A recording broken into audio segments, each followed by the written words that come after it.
This is a representation of a chemical reaction. Okay, so now we consider that how any chemical reaction can be represented.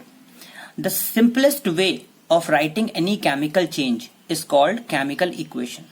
Like here, when we react, or we can say that when the carbon is burned in the air, then carbon dioxide gas is produced. This is a statement, but concisely we can write it like this: carbon plus oxygen, arrow, carbon dioxide.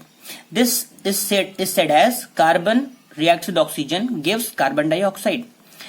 On the left side of the arrow, on the left hand side, we gets reactants. Carbon and oxygen are called reactants. Whereas on the right side, on the right hand side, we get products. Like here, only one product is there, carbon dioxide. So this is the simplest form. How can we write a chemical equation?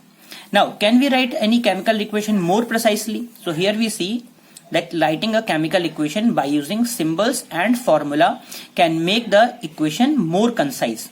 Like here, the same reaction, carbon plus oxygen is written as C plus O2 gives CO2, because carbon is represented by letter C, oxygen is represented by O2, and carbon dioxide gas formula is CO2.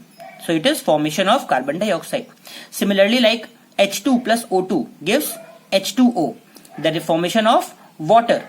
So hydrogen and oxygen gases combine together to form water. So here you can say that without using any word or any statement, we can write any chemical equation concisely. Now, moreover, in equation number 1, if we count the number of atoms of each side, like on left side, carbon is 1, oxygen is 2. Like you can see here, carbon is 1, oxygen is 2. And on the right side, carbon is 1, oxygen is again 2.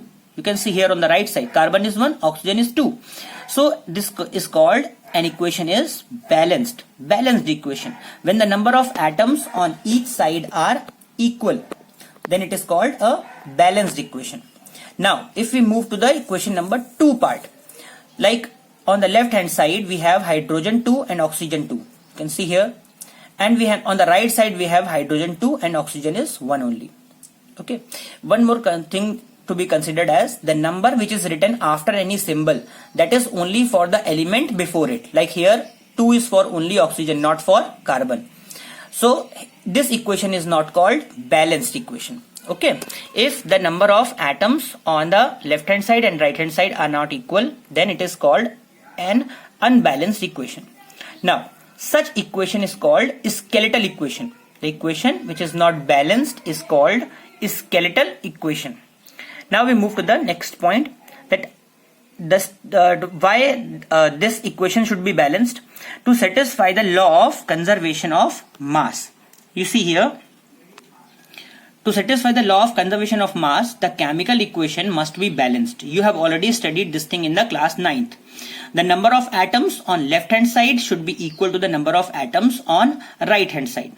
Or if the equation is not balanced, like here in the second case, equation is not balanced, then we must write the equation after balancing only. Okay, so this is called to satisfy the law of conservation of. This representation is the law of conservation of mass in a chemical reaction.